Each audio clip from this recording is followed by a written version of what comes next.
Nagmamasdan pa lamang ni Jan ang mga litratong yun sa dingding ng bahay ng mga Roa ay may gumapang ng kaba at pananabik sa kanyang dibdib. Isang bagay na hindi niya nararamdaman sa mga naunang bahay na sinadya niya. Isang pagkakamali na noon ba ang sasalubong sa kanya sa tahanang ito? Automatikong napatingin siya sa hagdan ng may maring ng mga yabag mula roon. Saglit siyang napatda sa kinauupuan nang makitang mag-asawang pumapanawag. Base sa mga pahayagan na nabasa niya, ito ang mag-asawang Ramonchito at Bridget Roa. Nang makarating sa ibaba ng hagdan, ay kapwa natigilan din ang mga ito habang nakatingin sa kanya. Tumagal ang nakabibinging katahimikan. Nagpalipat-lipat ang tingin ng mag-asawa sa kanya at sa mga gamit na kanina pa niya nailapag sa coffee table. Iyon ang mga gamit na kasama niya nang matagpon siya ng tatay nato niya sa gilid ng kalsada. I read and watch the news, sabi niyang manatiling tahimik ang mga ito. Ilang araw na, but I didn't come here right away because I'm afraid that might just be another mistake. Ilang beses na akong lumapit sa mga mag-asawang nabalitaan kong nawala ng anak. Ilang beses na rin akong nagkamali. Gusto ko nang tigilan ng paghanap sa pinagmulan ko. But here I am again. Gusto ko lang magbakasakali. Nanatiling tahimik ang mag-asawa. Sa tansya niya ay magkasintangkad sila ni Mr. Roa. Parang nakikita niya ang sariling mga mata sa mga mata nito. Mistisahin ang ganda ng ginang na kasama ito. May maaanilang nakalungkutan sa bilugan ng mga matang iyon.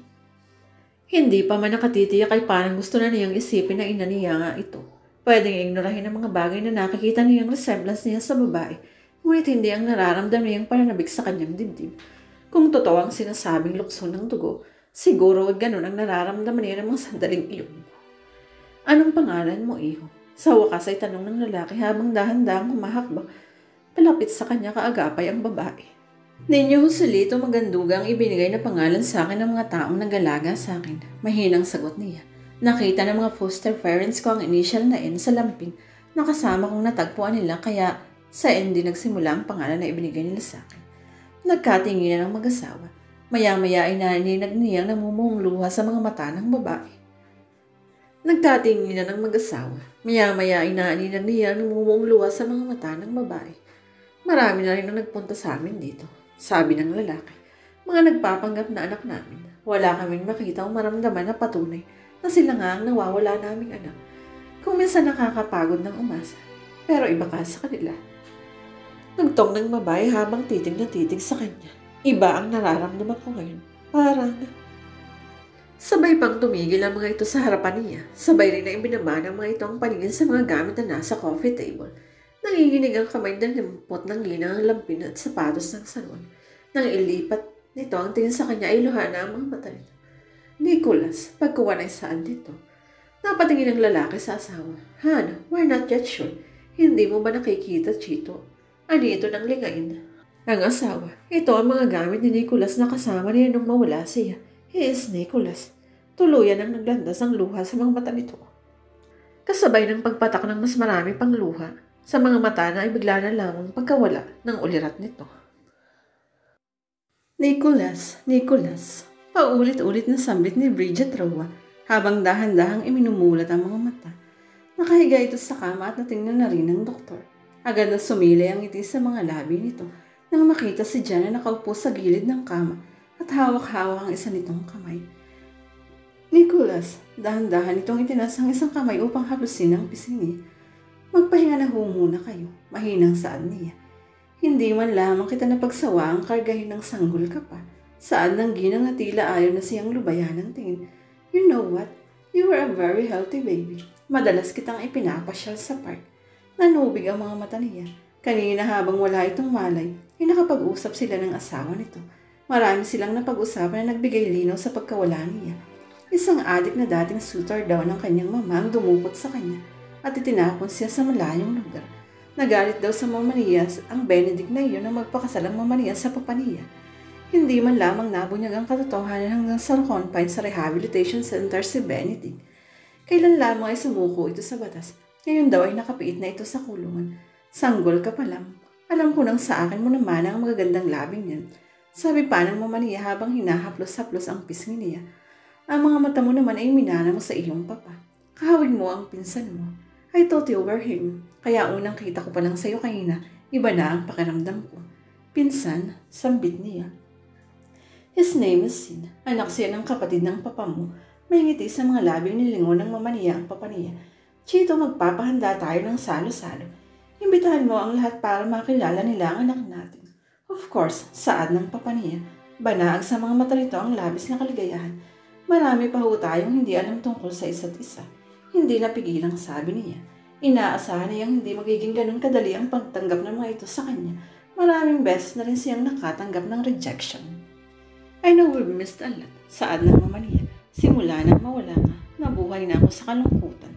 Pero kahit na marami pa tayong hindi na pag-uusapan, alam ko, nararamdaman ko na ikaw si Nicholas. Walang ibang makapagsasabi iyo. Hindi ang mga gamit na dinala mo o ang malaking pagkakahawig mo sa amin ng papa mo, kundi ito. May ngiti sa mga labing itinuro nito ang puso. Ito lang, anak. May luha sa mga matang niyakap niya ito ng mahigpit. Grabe, never na pumasok sa isip ko nang pinagchichismisan nating nawawalang sanggol ay walang iba kundi si Dr. Maganduga. Gulat na gulat pa rin sa Faye nang sadyain ito si Elise sa klinik niya. Kalat na kasi ang balita. Hindi lamang sa mga pahayagan kundi maging sa ospital na iyon ang tungkol sa nangyari kay Jan ang sanggol pa lamang ito. Labis ang pasasalamat ng mag-asawang Roa dahil sa pagkakatagpo ng nag-iisang anak na ilang taon ang nawawala. Inimdipit ang siya ng mga ito sa kasayan sa tahanan ng mga ito. Ngunit pinili niyang huwag magpunta. Nagpunta si Alegria kasama si Sina na laman na rin niyang pinsan ni Jan. Kaya pala mamlaking ang pagkakahawig ng mga ito sa mga isa't isa. Ayoko muna siyang pag-usapan. Sabi niya kay Faye habang inaayos ang mga gamit sa ibabaw ng desk. Ngayon pa, napataas kilay ito. Ano namang katrabahan yan? Siya ang lalaking matagal mo nang hinahanap, remember? Paalala nito palibhasan na ikwento na rin niya rito ang nalaman niya tungkol kay Jan. Hindi ko alam, Faye. Iiling-iling na sabi niya. Nalilito pa rin ako hanggang ngayon. Kaya mo bang mawala siya sa'yo? Bigla siyang natigilan sa ginagawa at napatingin dito. Kaya mo ba? Ulit na tanong nito. Kaya nga ba niya? Pagkatapos bahain ng luha ang kanyang kwarto ng mga lumipas na araw na hindi niya ito nakikita. Pagkatapos bahain ng bulaklak, lobo at iba't ibang greeting cards sa klinik at bahay niya. Look at this, Elise. Itinuro ni Faye ang mga bulaklak, lobo at card na nakapaligid sa kanila. Nalalanta na ang mga bulaklak. Lumiliit na ang mga lobo. Nasasayang ang mga gandang mensahe ng cards dahil hindi mo man lang binabasa ang nakasulat sa mga ito. Kung nakakalimutan mo, let me remind you about it over and over again. Hindi dami si Dr. Maganduga. Siya ang lalaking matagal mo nang hinahanap at hinihintay. Hindi siya basta kamukha lang. Ng lalaking minahal mo, Elise. May dahilan kung bakit siya nandito ngayon. At iyon ay ang bigyang katuparan ng mga pangarap mo. Ang bigyan ka ng kaligayahan. Paano kapag nawala siya? Sa tingin mo kaya ay makikita mo puli ang kaligayahan sa kanya mo lang naramdaman? Hindi ba't sinubukan mong hanapin ang kaligayahang iyon sa iba? Pero anong nangyari? Nagigising ka na lang isang araw na siya pa rin ang totoong hinahanap. Wake up, Elise. Sinagot na ang mga dasal mo. Bakit ka nagkakaganito? Bigla siyang natigilan. Nilinga ang mga bulaklak, lobo at cards na nakapaligid sa kanila. Galing ang lahat ng iyon kay Jan. Araw-araw ay gumagawa ito ng paraan para magkaayos sila. Araw-araw siyang sinusuyo nito. Gustong kausapin at linawin ang lahat. Pero ni isang saglit ay hindi niya ito pinagbigyan. Natatakot siyang malaman ang magiging posisyon niya sa buhay at puso nito. Other woman, kabit, palipasan ng oras, o dami ni Maya. Ang tanging malinaw sa isip niya ay ang litrato nito kasama ang nagdadalang taong si Maya. Hindi mo pa alam ang totoo, Elise. Dagdag na sabi ni Faye. Hindi mo pa alam kung ano ang totoo sa kanila ni Maya. It could be a mistake. Linawin mo muna ang lahat bago ka magdesisyong tuluyan na siyang layuan. Tahimik na dinampot niya ang isang card at binasa ang nakasulat doon. May Elise, patawarin mo kung hindi ko kagad nabasa. Sabi sa iyo ang totoo. You knew I had to do that. I made a mistake, but please don't punish me like this. I have loved you from the very beginning. Simula nang makita kita, parang wala na akong makitang babaeng gusto kong mahalin. Minsan ay sinabi ng puso ko na maling maghintay at umasa sa pagdating ng isang taong matagal mo nang hindi nakikita at malabo nang makita. Pero ikinulong ko pa rin ang sarili ko sa mga alaala mo. I love you, Elise. I love you so much. You take care of yourself for me. Jan.